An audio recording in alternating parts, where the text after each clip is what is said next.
ओम शांति। आज की मुरली है 21 नवंबर 2024 की। सबसे पहले हम देखेंगे आज की हेडिंग। बाबा ने कहा, मीठे बच्चे, तुम्हें अब टीचर बन सबको मन वशीकरण मंत्र सुनाना है। यह तुम सब बच्चों की ड्यूटी है। आज की मुरली से प्रश्न है, बाबा किन बच्चों का कुछ भी स्वीकार नहीं करते हैं? उत्तर, जिन्हें अहंकार है, मैं इतना देता हूँ, मैं इतनी मदद कर सकता हूँ। बाबा उनका कुछ भी स्वीकार नहीं करते। बाबा कहते, मेरे हाथ में चाबी है, चाहे तो मैं किसी को गरीब बनाऊं, चाहे किसको साहूकार बनाऊं। यह भी ड्रामा में राज है। जिन्हें आज अपनी साहूकारी का घमंड है, वह कल गरीब बन जाते, और गरीब बच्चे बाप के कार में अपनी पाई पाई सफल कर साहूकार बन जाते हैं। आज की मुरली से पहला मुख्य पॉइंट है, बाबा ने कहा, यह तो बच्चों को पक्का है ना कि जितना हम बाप को याद करेंगे उतना पवित्र बनेंगे, जितना हम अच्छा टीचर बनेंगे उतना ऊंच पद पाएंगे। बाप तुम्हें टीचर के रूप में पढ़ाना सिखाते हैं, तुमको फिर औरों को सिखाना है। तुम पढ़ाने वाले टीचर जरूर बनते हो, बाकी तुम कोई का गुरु नहीं बन सकते हो, सिर्फ टीचर बन सकते हो।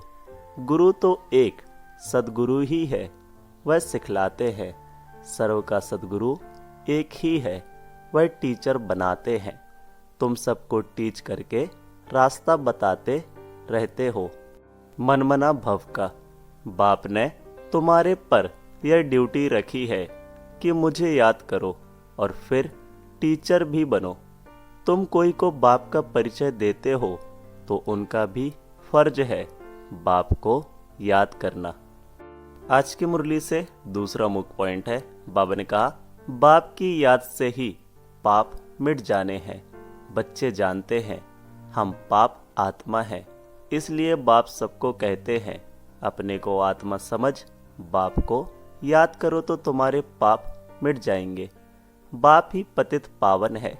युक्ति बताते हैं, मीठे बच्चे, तुम्हारी आत्मा पतित बनी है, जिस कारण शरीर भी पतित बना है। पहले तुम पवित्र थे, अभी तुम अपवित्र बने हो। अब पतित से पावन होने की युक्ति तो बहुत सहज समझाते हैं। बाप को याद करो तो तुम पवित्र बन जाएंगे।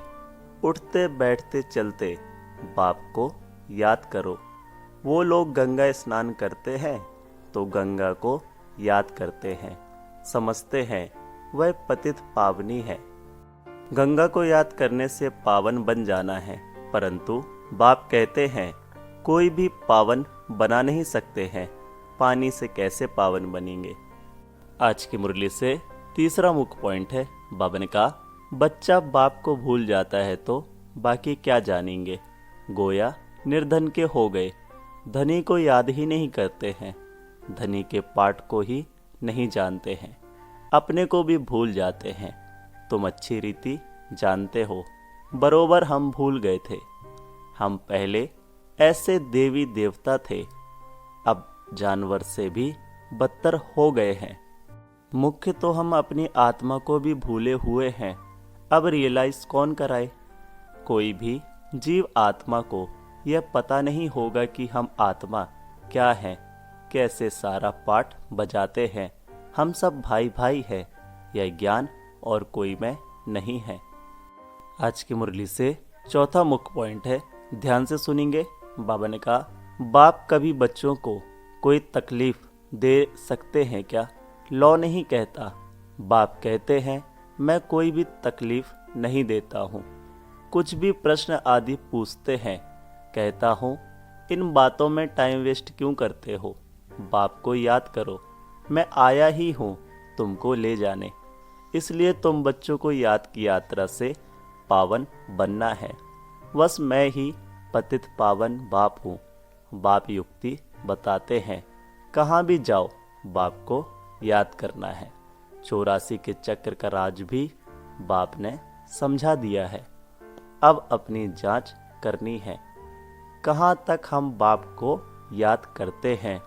बस और कोई तरफ का विचार नहीं करना है। आज की मुरली से 5वां मुख्य पॉइंट, इसको समझेंगे। बाबा ने कहा, याद क्यों करना पड़ता है? क्योंकि हमारे ऊपर जो पाप चढ़े हुए हैं वह इस याद से ही खत्म होंगे। इसलिए गायन भी है, 1 सेकंड में जीवन मुक्ति। जीवन मुक्ति का मदार पढ़ाई पर है और मुक्ति का मदार याद पर है। जितना तुम बाप को याद करेंगे और पढ़ाई पर ध्यान देंगे तो ऊंच नंबर में मर्तबा पाएंगे।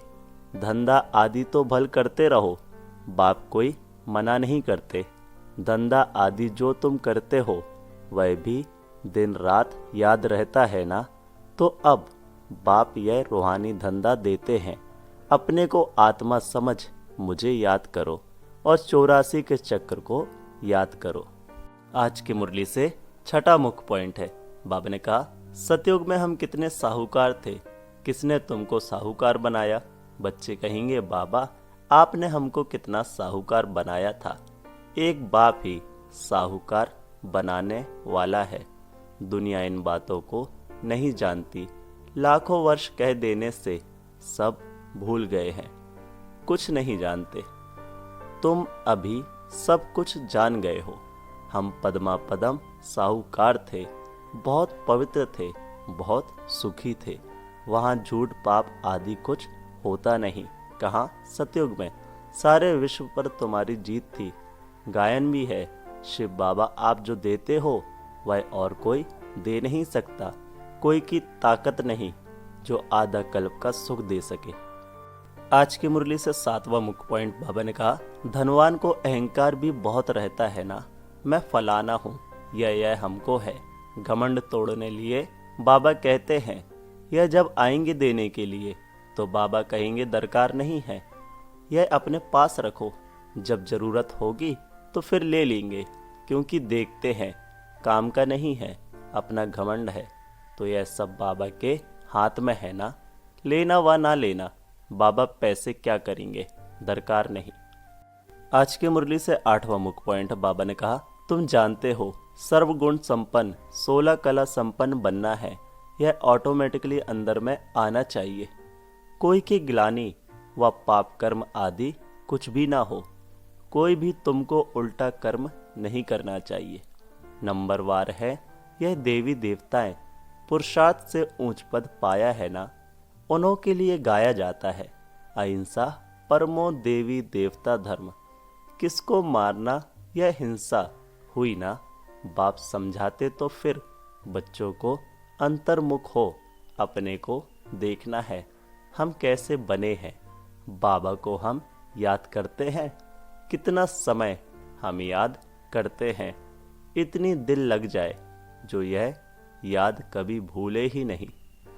आज की मुरली से धारणा के लिए मुख्य सार, पहला, ज्ञान का खूब विचार सागर मंथन करना है। जो सुना है उसे उगारना है। अंतर्मुख हो देखना है कि बाप से ऐसी दिल लगी हुई है जो वह कभी भूले ही नहीं। दूसरा, कोई भी प्रश्न आदि पूछने में अपना टाइम वेस्ट ना कर याद की यात्रा से स्वयं को पावन बनाना है। अंत समय में एक बाप की याद के सिवाय और कोई भी विचार ना आए, यह अभ्यास अभी से करना है। आज की मुरली से प्यारे बाबा का वरदान, दृढ़ संकल्प रूपी व्रत द्वारा वृत्तियों का परिवर्तन करने वाले महान आत्मा भव। डिटेल है, महान बनने का मुख्य आधार है पवित्रता। इस पवित्रता के व्रत को प्रतिज्ञा के रूप में धारण करना अर्थात महान आत्मा बनना। कोई भी दृढ़ संकल्प रूपी व्रत वृत्ति को बदल देता है। पवित्रता का व्रत लेना अर्थात अपनी वृत्ति को श्रेष्ठ बनाना। व्रत रखना अर्थात स्थूल रीति से परहेज करना। मन में पक्का संकल्प लेना। तो पावन बनने का व्रत लिया और हम आत्मा भाई भाई हैं, यह ब्रदरहुड की वृत्ति बनाई। इसी वृत्ति से ब्राह्मण महान आत्मा बन गए। आज की मुरली से स्लोगन है, बाबा ने कहा, व्यर्थ से बचना है तो मुख पर दृढ़ संकल्प का बटन लगा दो। ओम शांति। मेरा बाबा, प्यारा बाबा, मीठा बाबा। ओम शांति।